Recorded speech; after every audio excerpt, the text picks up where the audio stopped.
आपका height 170 centimetre है और फीमेल कैंडिडेट के लिए 157 सेंटीमीटर है, और अगर आप सिर्फ और सिर्फ 10th पास हैं तो आप पा सकते हैं सरकारी नौकरी।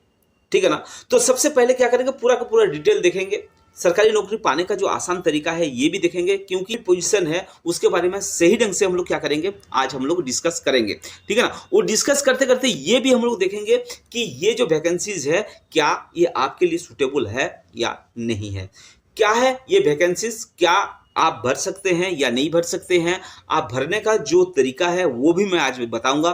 सिलेबस के बारे में बात करेंगे हम लोग, क्या रिक्वायरमेंट है उसके बारे में हम लोग बात करेंगे। तो वीडियो को अंत तक जरूर देखना, इंफॉर्मेटिव वीडियो होगा आपके लिए सुनहरा मौका भी हो सकता है। ठीक है ना। कब रिलीज हुआ है, ये 24/11 को रिलीज किया गया है। इसके अंदर क्या क्या वैकेंसीज है और इसका अप्लाइंग डेट कब है ये भी हम लोग देख लेते हैं। ठीक है ना। देखो इसके अंदर क्या है, ये देखो आपके सामने आ गया, ये आपका date of submission of online application कब से चालू है, आप कब से कब तक भर सकते हैं, इसके बारे में हम लोग सबसे पहले डिस्कस कर लेते हैं। फिर देखेंगे किस पोस्ट के लिए कितना वैकेंसीज है। तो ये देखो सबसे पहले क्या है, ऑनलाइन कब से कर सकते हैं, 24/11/2023 से लेकर 31/12/2023 तक, यानी 31 दिसंबर तक इसका डेट है। लेकिन आपको फॉर्म फिलअप अगर करना है, आपको इस पोजीशन के लिए अगर आप इंटरेस्टेड हैं तो आपको क्या करना है, जल्द से जल्द अप्लाई करना पड़ेगा। क्यों? क्योंकि लास्ट में क्या होता है कि सारे बच्चे लास्ट का इंतजार करते हैं, और लास्ट में क्या होता है, सर्वर डाउन हो जाता है, जो कि आपका फॉर्म रिजेक्ट भी हो सकता है। ठीक है ना। तो क्या करना है, उसके लिए इंतजार नहीं करना है, आप वीडियो को सही ढंग से देख लीजिए। अगर आपको लगे कि आप इसके योग्य हैं, आपका जो इसके अंदर एलिजिबिलिटी मांगा हुआ है वो अगर आप उसके फिलफिल कर सकते हैं तो आप क्या कीजिए, इस पोजीशन को जरूर भरिए। ठीक है ना। उसके बाद क्या है, इसके लिखा हुआ है last date of receipt online application कितना तारीख, 31 तारीख तक लास्ट डेट है। इस डेट तक आपको क्या करना है, आपका एप्लीकेशन उनके पास रिसीव हो जाना चाहिए, अदरवाइज क्या हो जाएगा, ये रिजेक्ट हो जाएगा। ठीक है ना। उसके बाद इसके अंदर डेट भी फिक्स किया हुआ है कि देखो इसके schedule of computer based exam, क्योंकि इसके अंदर एग्जाम भी लिया जाएगा, वो क्या दिया हुआ है, देखो आपका फरवरी मार्च में क्या हो जाएगा, आपका पेपर हो जाएगा, यानी फरवरी मार्च में आपका पेपर हो जाएगा। हो सके कि ये मई जून जुलाई तक आपका पोस्टिंग भी हो जाए। ठीक है ना। तो क्या करना है, वैकेंसीज अच्छा है। ठीक है ना। आपको क्या करना है, इस वैकेंसीज को पूरा देखना है, वीडियो को पूरा देखना है, इंफॉर्मेटिव वीडियो होगा, आप क्या किया लास्ट तक जरूर देखिएगा। इसके बाद हम लोग क्या करेंगे, आप डिसाइड करना कि आपको फिलअप करना है या नहीं करना है। चलिए नेक्स्ट जो देखते हैं, इसमें हम लोग सबसे पहले हम लोग क्या करेंगे, इसका पे सैलरी देख लेते हैं, क्या सैलरी मिलेगा, क्या इस वैकेंसी को करने के लिए या तो इसको अगर हम लोग पोस्ट हो जाता है, हमारा सिलेक्शन हो जाता है तो कितना सैलरी मिलेगा। देखो इसके अंदर पे लिखा हुआ है कितना, 21,700 से लेकर लगभग 70,000 तक आपको सैलरी जा सकता है, ये आप देख सकते हैं। ठीक है ना। इसके अंदर आपको क्या करना, सैलरी मिलेगा, यानी काफी अच्छा सैलरीज है। ठीक है ना। अब इसको क्या करेंगे, हम लोग एक बार वैकेंसीज के बारे में देख लेते हैं कि वैकेंसीज कितना है। देखो वैकेंसीज क्या है, देखो इसमें अंदर जितना भी फोर्स है ना, सारे फोर्स का ही वैकेंसी निकला हुआ है। ये क्या है, मिनिस्ट्री ऑफ होम अफेयर्स के ओर से वैकेंसीज निकाला गया है।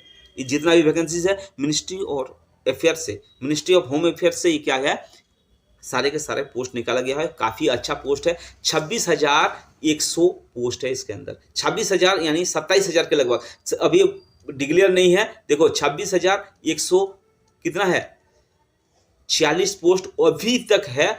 जब तक फॉर्म फिलअप के लास्ट तक चले जाएंगे ना, और भी पोस्ट निकल सकती है।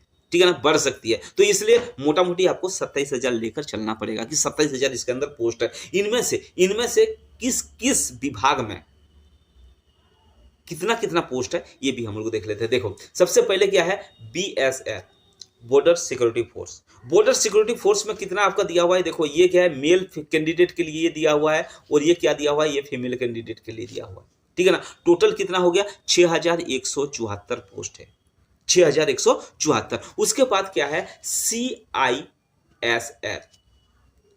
इसके लिए कितना है, जो मेल के लिए जो पोस्ट है ना वो कितना है, 9,913 अभी तक। ठीक है ना। और फीमेल के लिए दिया हुआ है 1,112, यानी कुल मिलाकर 11,025 पोस्ट अभी है। ठीक है ना। ये धीरे धीरे क्या होता है कि ये बढ़ता है। ठीक है ना। जैसे जैसे रिक्वायरमेंट आता है, अगर फॉर्म फिलअप का डेट हमारे पास है तो क्या होता है, ये धीरे धीरे बढ़ता है। तो इसके लिए आप ना जाइए, आपको क्या करना है, आप एलिजिबल होंगे तो फॉर्म को आपको फिलअप करना है। उसके बाद सीआरपीएफ के लिए कितना दिया हुआ है, देखो ये दिया हुआ है टोटल 3,337 है।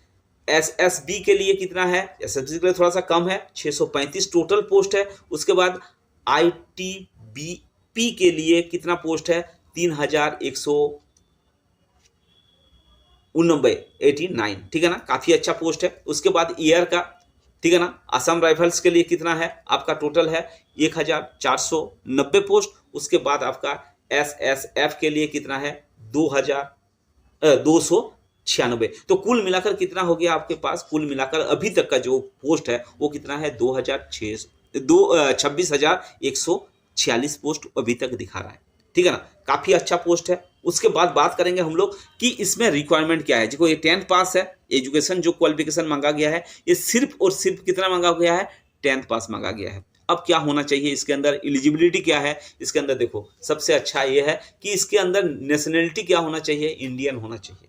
इंडिया के किसी भी स्टेट से आप बिलोंग करते हैं कोई मायने नहीं रखता, आप फॉर्म फिलअप कर सकते हैं, ठीक है ना। उसके बाद क्या लिखा हुआ है आपका, एज लिमिट, एज लिमिट लिखा हुआ है इसके अंदर। एज लिमिट कितना होना चाहिए, 18 से लेकर कितना होना चाहिए, 23 होना चाहिए। रिलैक्सेशन मिलेगा आपको, लेकिन ये क्या है, जनरल के लिए क्या है, 18 से लेकर 23 साल तक आप फॉर्म उसके अंदर होना चाहिए, तभी आप फॉर्म को फिलअप कर सकते हैं। उसके बाद कुछ रिलैक्सेशन दिया हुआ है, जैसे इसके अंदर रिलैक्सेशन दिया हुआ है, क्या दिया हुआ है, जैसे एसटी एससी के लिए 5 ईयर्स का रिलैक्सेशन है, ओबीसी के लिए कितना है, 3 ईयर्स का है, एक्स सर्विसमैन के लिए 3 ईयर्स का है। इसके बाद ये सब क्या है, ये सब रिलैक्सेशन दिया हुआ है। आप अगर इसके कैटेगरी में आते हैं आप इसका रिलैक्सेशन कर सकते हैं। फॉर्म फिलअप के लिए जो फीस रखा गया है वो सिर्फ और सिर्फ कितना रखा जाता है, 100 रुपीज़ रखा जाता है, ज़्यादा फीस नहीं है इसके अंदर, 100 रुपीज़ है, वो जनरल के लिए रखा हुआ है, ठीक है ना, जनरल और ओबीसी के लिए लिखा हुआ है। और उसके बाद एसटी एससी और अगर आप फीमेल कैंडिडेट हैं तो इसका जो फीस है वो 0 है, कोई फीस नहीं है, ठीक है ना। तो आपके लिए ये मौका है, आपको क्या करना है, इसके लिए करना है। लेकिन इसके लिए क्या करना है, आपको पेपर देना पड़ेगा। आपके लिए क्या है, इसमें सीबीटी यानी सबसे पहले ये एक एग्जाम होगा, ठीक है ना, सीबीटी होगा, कंप्यूटर बेस्ड एग्जाम होगा, ठीक है ना। सीबीटी के बाद क्या हो जाएगा, आपको फिजिकल एफिशिएंसी होगा, फिजिकल टेस्ट होगा। तो फिजिकल टेस्ट आपको क्लियर करना पड़ेगा।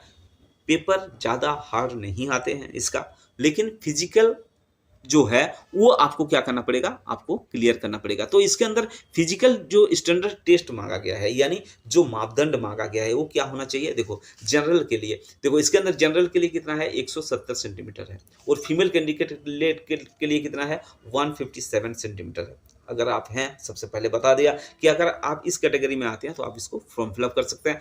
और क्या कहते हैं, इसमें चेस्ट मांगा जाता है, आप जानते हैं चेस्ट का 80 सेंटीमीटर, ठीक है, उसके लिए कोई दिक्कत नहीं है, तो वो हो जाता है, ठीक है ना। उसके बाद क्या है, इसके अंदर रिलैक्सेशन भी कुछ दिया हुआ है। रिलैक्सेशन किसके लिए दिया हुआ है, जैसे शेड्यूल के लिए दिया हुआ है, एसटी एससी के लिए दिया हुआ है, कितना दिया हुआ है, 162.5 सेंटीमीटर होना चाहिए, फीमेल के लिए 150 सेंटीमीटर हो जाना चाहिए, ठीक है ना। उसी ढंग का इसको भी दिया हुआ है, नॉर्थ साइड का जो भी है, ठीक है ना, उसके लिए कितना ही दिया गया है। ये जितना भी डिटेल दिया है ना, इसको आप एक बार कर लीजिए। आप जिस कैटेगरी में आते हैं, अगर आप उस कैटेगरी में हैं तो फॉर्म को जरूर फिलअप कीजिए। ये हो गया आपका फिजिकल स्टैंडर्ड टेस्ट, यानी फिजिकली ये टेस्ट किया जाएगा। उसके बाद क्या हो जाएगा, फिजिकल एफिशिएंसी भी होगा। एफिशिएंसी का मतलब होता है उसके अंदर रेसिंग होगा, ठीक है ना। रेसिंग का क्या दिया हुआ है, देखो फिजिकल एफिशिएंसी टेस्ट, ठीक है ना। रेसिंग के लिए क्या दिया हुआ है, रेस के लिए दिया हुआ है। देखो इसके अंदर क्या दिया हुआ है, ये 5 किलोमीटर इन 24 मिनट्स, 24 मिनट में आपको 5 किलोमीटर आपको भागना है।